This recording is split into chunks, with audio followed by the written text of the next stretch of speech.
Tonight we continue our focus on our country's laws and how much we as individuals personally know about the laws we live by. Secretary to the Constitutional Law Reform Commission, Dr. Eric Kwa, and Director of Constitutional Law with the CLRC, Nanai Puka Areni, continue our discussion on what the Commission has done to educate our people about PNG laws. Quickly now, the CLRC is winding up a tour of the country. Yes. You've gone out and spoken to the communities in most of the provinces of the country, and you will still be tying it up here in Port Moresby. Tell us about that quickly as to what were the reasons for you going around the country, and why did you need to seek people's views? All right, thank you, Neville. What we have been doing in the last 7 months now is that last year the government gave us the approval to review the organic law on provincial governments and local level governments. Now, of course, the viewers out there, you will know that this particular law sets up the decentralization system in Papua New Guinea, right. The different layers of government. So under the system, we have the national government, and then the provincial governments, and then the local level governments. Early this year, the parliament has now introduced another level of government. For viewers out there, that will be interesting for you. They have now introduced this body now called the District Development Authorities, DDAs. So you will have now the national government, you have the provincial governments, and then the district authorities, and the LLGs. So we now have almost 4 layers of government. But before the district authorities came in, we were looking at 3 levels. So the government should go out and speak to the people, engage their views. And so what we did was that since December last year, we have been touring the provinces. We've been talking to people in the provincial government, both the politicians and the provincial government officers. And then we've also been talking to service providers in the province. And then we've visited districts. We've visited a couple of districts. And then we've also visited LLGs, where we've spoken to ward councillors, and we've also talked to people in the communities. In some places, we've actually conducted public forums in the markets. Basically, that's where we thought the public will be there and they can give us their views. Maybe it might not be a good kind of method, but unfortunately, we had to try and find a good place for public forums, and so we thought maybe we could deal with them at the market. We would just raise the issues and let the people speak. We have already visited 15 provinces, and we're now almost about to wind up. But let me ask Ms. Pukarani to give us a rundown on what we've done so far. But let me just put it out to the viewers out there that we are looking at 4 main areas. The first one is the political structure. We're looking at the position of governor and then the provincial MPs, basically the presidents. And then we're looking at the ward representation to the ward councillors. And then you have the women representatives, the church, and the industry. So we're looking at the composition. Is the current composition workable? Do we need to refine the political structure a bit? We're also looking at the administrative structure. The administrative structure here, we're talking about the provincial administrator and his officers, and then the district administrator and the officers, and how they're delivering service. The key agenda here is the effectiveness of service delivery. Is this law structured in a way that is able to promote effective service delivery, or is it blocking up service delivery in terms of providing better health services, better educational services, better environment for or conditions for economic activities? So that's the second thing that we're looking at, the administrative structure. We're now also looking at the legal structure. The legal structure here is that in the organic law, there are a lot of legal mandates that are being set out in the organic law. And of course, local level governments have the powers to make laws, provincial government has powers to make laws, national government has power to make laws. So as a citizen, what law are you going to follow now? Because there's a national law, in the province you have a provincial law, and then you have in the LLG, you have a LLG law. So many laws are being applied to one person. So which law would be greater? So, and then the legal mechanisms in involved in the structure. Finally, we're also looking at the financial distribution. So there's financial setup within the district, the provinces, and how funds are being disbursed right down to the LLGs. That's something that we are looking at. How can we speed up the process? Is the law actually preventing or being an obstacle for the disbursement of funds for effective service delivery? So those are the four main issues that we're looking at. We have now been hearing, particularly in NGI and Mamase, the issue of autonomy. Autonomy is basically about the greater distribution, or we call it devolution, of powers down to the lower levels of government. And these powers are the four main ones that we talked about: the political power, the administrative power, the legal power, and the financial powers. These two regions, Mamase and NGI, would like to have more of those powers so that they're able to make their own decisions instead of waiting for Waigani.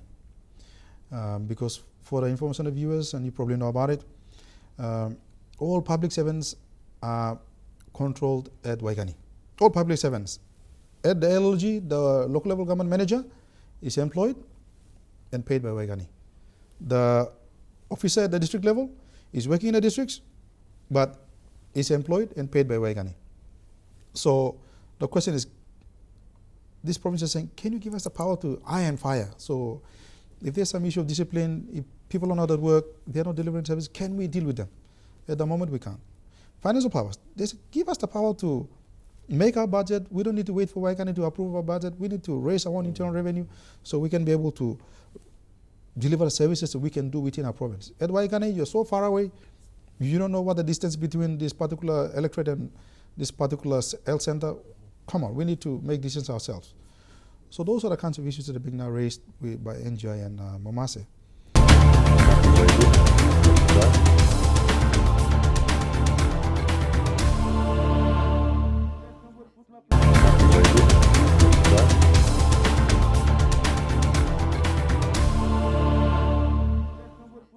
The CLRC has embarked on this major project reviewing the organic law. This is the second organic law. The first one was in 1976, the organic law on provincial governments, which we had the premier system and that we had provinces. Then in 93, 94, there was a review that was conducted by government, and then in 1995, the government then had, which is now the organic law on provincial governments and local level governments of 1995. So it's almost 2 decades later that the government has also now asked CLRC to revisit this law again. And Secretary has given a background and on what we're doing. Basically, our provincial visits have entailed visiting, talking to provincial administrators and their advisors. So the advisors in the different sectors like works and LLG and the others as well. And a lot of the provincial administrations that we visited have first have said that we can't see services being delivered in the district and LLGs. Our work is difficult because of the current arrangements. Also, I'd like to also highlight here that this work, the consultations that we are doing, we are partnering with the Department of Provincial Government and Provincial and Local Government Affairs. So DPLG together with CLRC has gone out to 15 provinces. We've talked to district administrators, and let me just highlight an issue, I think, for the interest of viewers. For instance, when we visited the Central Province, Kairuku Hiri has 2 district administrators. So we have a DA for Hiri and we have a DA for Kairuku. And in law, a district should only have 1 DA. So, but then they told us geographically it's difficult working with these 2 groups of people, the Kairukus and the Hiris, where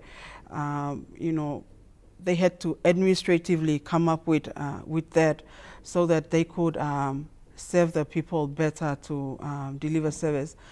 Then also in other provinces, like for instance in Eastern Highlands Province, we met with the Honorable Governor, Julie Soso, and she talked about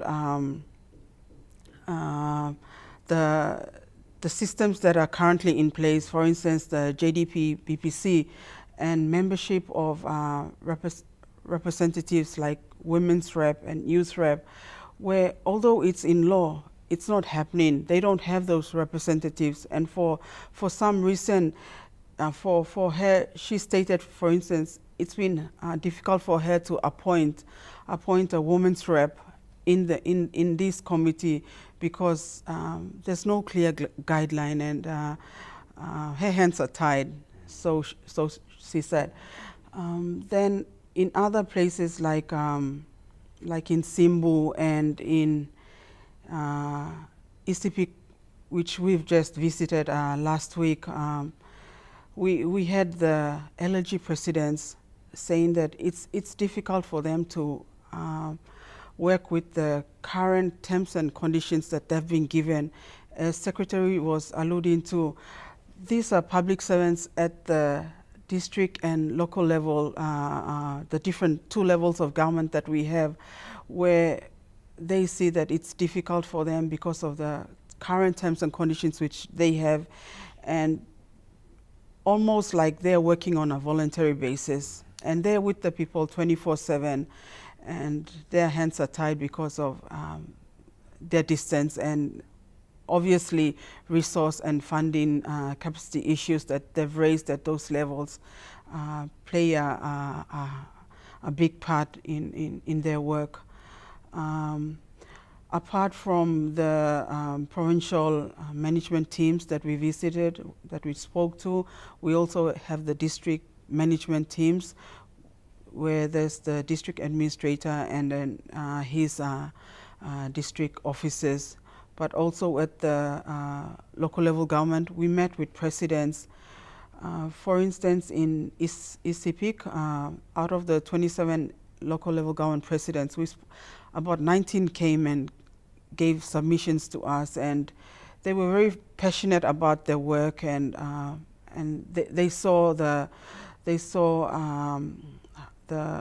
hurdles that they had to go through, and the hardships that they were facing in terms of working with the councillors. And in Isipik, there is about 661 ward councillors, so you can imagine the number of people that are involved at the day-to-day, basis, looking at people, trying to work out, help the people in terms of their livelihood, health, education, and also the economic opportunities that are there. So this review, after visiting these 15 provinces, I think talking to the people is very important, because we want to come up with a law that will suit the people. And basically the organic law it touches almost the whole country, the country as a whole, because of the different levels of governance, different level of governance that we have currently in Papua New Guinea.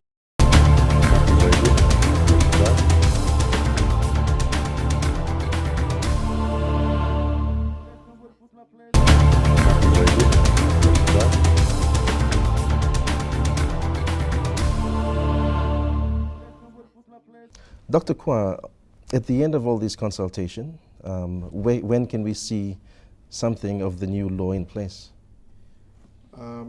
The direction that has been given to us by the government is that we are supposed to close off this review by October this year. The steps that we've taken to meet the deadline is that, first of all, we have now conducted consultations with 15 provinces.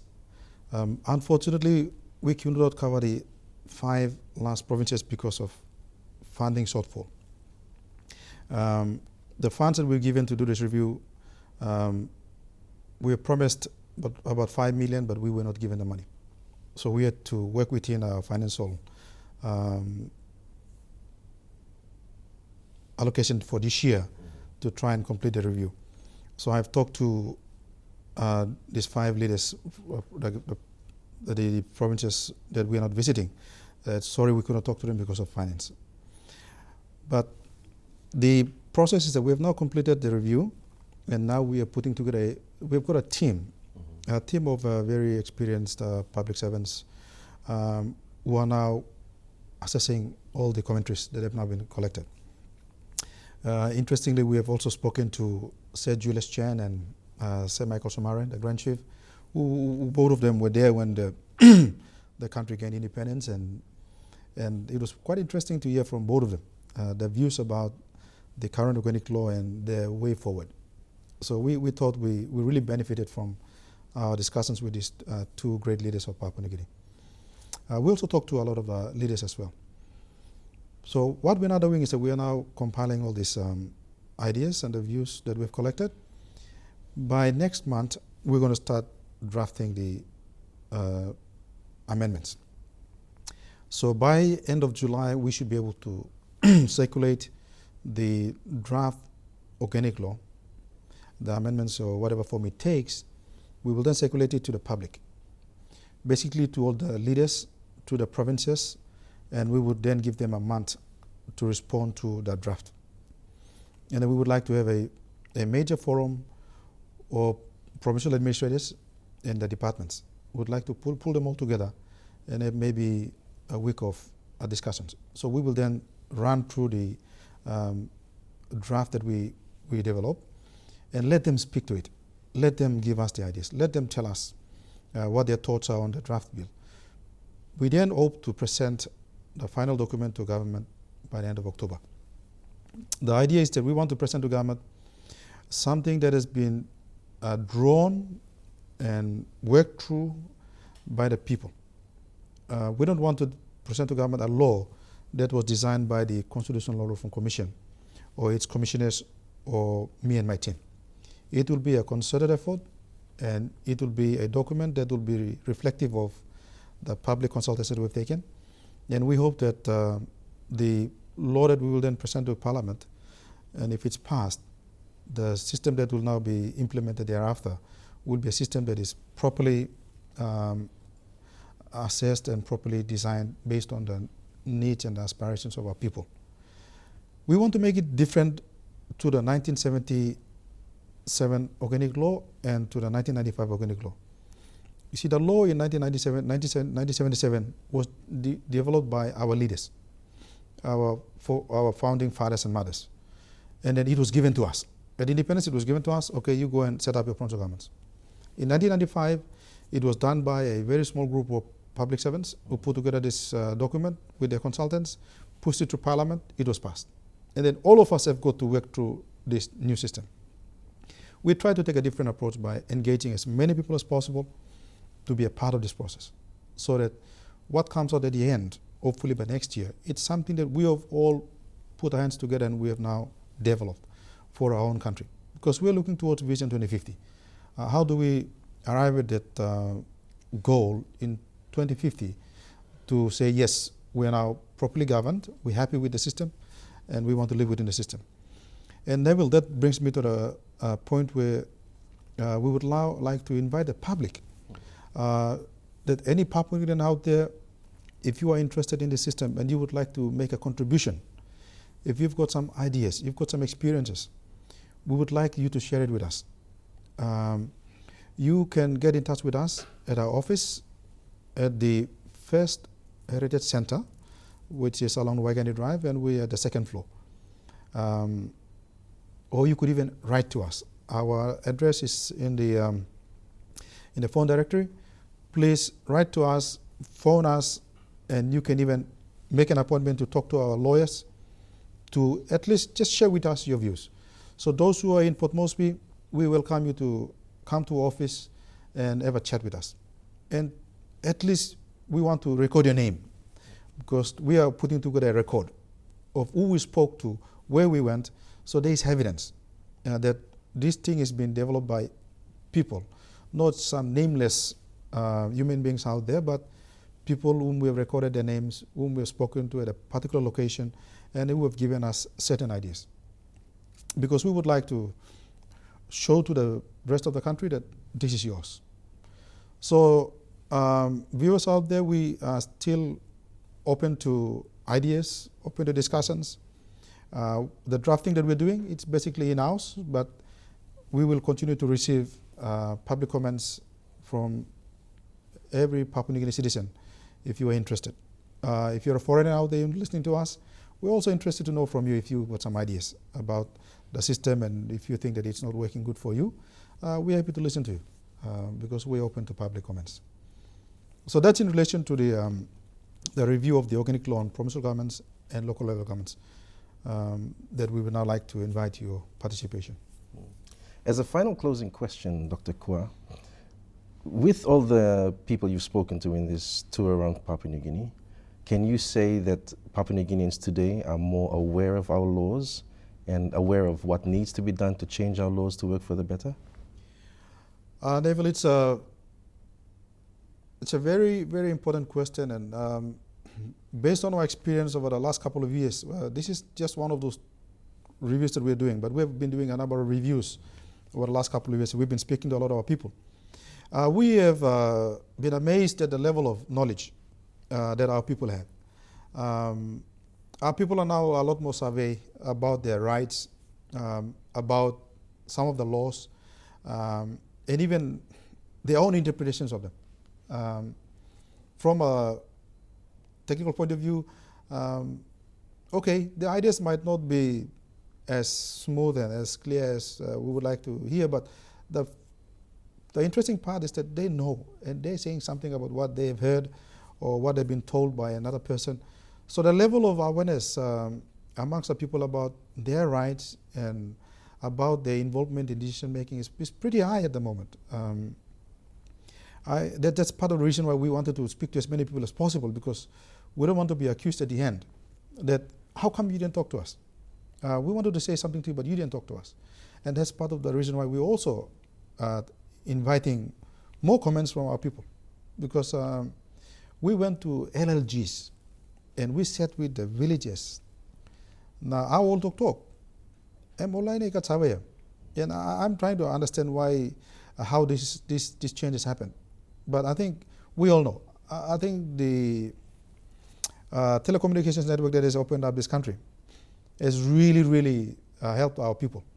MTV, going out to the rural areas, they're listening to the news, they're looking at the programs, they're ringing and they're hearing from the news, and so our people are a lot more aware of a lot of the things, and so we don't want to take for granted that we are speaking on their behalf, because they can speak themselves.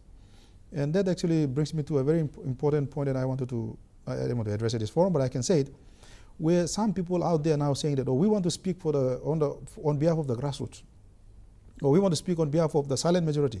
Listen, there are no silent majorities. A lot of people out there are aware. A lot of people out there are very, very clear on what they want, and they are able to express themselves. So they don't need any person or someone else to speak for them. They already know. I think the only problem is expressing those views at the right forum, at the right place. But for us to assume that there are silent majorities, there are no silent majorities. A lot of people were talking to us and they were saying, yes, our councillor, we know that he's supposed to get his money, he's not getting paid.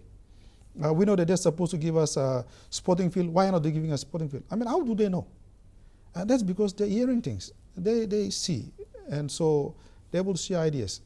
So let me inform our people that we are very much aware that our people are now more knowledgeable. They are aware of a lot of things, and we don't want to assume things that our people, we think they don't know, but they actually know. So we were very happy that they were able to talk to us, and they gave us some very interesting ideas, and we would like to share those ideas through the translation of the law that we're developing. We hope that that will capture their views. On that note, Dr. Eric Kwa, Nanai Pukareni from the Constitutional Law Reform Commission, thank you very much for your time and for the information that you've been able to pass on to our viewers here on Tok Piksa. Thank you, Neville, and thank you, Papua New Guinea. Good night. Thank you all. Good night. Papua New Guineans today apparently know more about our laws than in the past. The architects of our national constitution were visionaries. They had the difficult task of looking to the future and writing laws based on what they knew then. And whilst there was some attempt to compile and consider all the laws we have now in PNG, the CLRC is now doing what our forefathers couldn't. And the job is bigger than it was the first time around, because we have learned and discovered the loopholes that exist in our legal system. And more, law and justice precedents are being set which shouldn't be set. We support the CLRC and Dr. Kwa's efforts in unifying all the laws that have been realized since before independence. The laws are meant to keep us on the straight and narrow, and not to be used to champion the guilty. Until next time on Tok Piksa, good night. Very good.